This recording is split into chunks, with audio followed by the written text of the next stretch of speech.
Yes, and I would also point out that we had a favorable jobs report in March. I believe 236,000 new jobs were added, and he had something along the lines of 12 million jobs added since he took over back in 2021. So if we're talking about the economy, that comes down to jobs first and foremost, and Biden has proven to be a jobs first president. And regarding the inflation, that unfortunately has been a natural turn of events after the pandemic. We were looking at inflation prices, everything bouncing back. It's something that a type of economic situation we haven't had to deal with in over a century. So, and we haven't dealt with it at all in the modern economy. So the inflation is to be expected. I fully expect an economic rebound to be in place by the time it comes time to vote in 2024. We're not going to keep these prices. We're not going to have these inflationary prices at this time within the next 12 to 18 months. But I mean, it's really funny to hear Trump say all these things and say he wants a rematch with Joe Biden.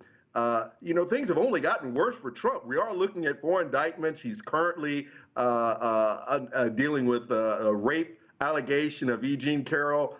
He has those documents that he took and kept down at Mar-a-Lago, and he lied to the FBI about, and he election interference in Georgia. We know all the charges against him. He somehow thinks that this is going to help him in the general election when he needs to secure independent and moderate Democratic voters. And that's just not happening. Douglas, if going further to the right. Right. If we look at Joe Biden's candidacy, I mean, he's framing this as a battle to save American democracy. You know, he calls it a battle for the soul of America. I mean, is that going to sell with voters, or is the economy going to be important? And we've just heard that Biden is going to Wall Street, asking Wall Street for another $1 billion. I mean, how is that going to go down with voters? Well, again, like I said, the economy will have changed by the time it comes, well, by the time we all go to the ballot in November of 2024. So we're not going to be looking at the same economic conditions. Again, Biden has been a jobs president, so we have new jobs coming in. And, you know, if Biden were going toe-to-toe with another Republican candidate, I might be a little concerned.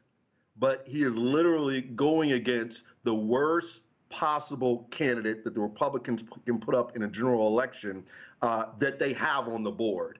They might even have had better luck with Nixon running against Biden. So for every flaw that you can bring forth with Biden, I can bring a good 3 or 4 against President Trump, and that is definitely going to work in Biden's favor.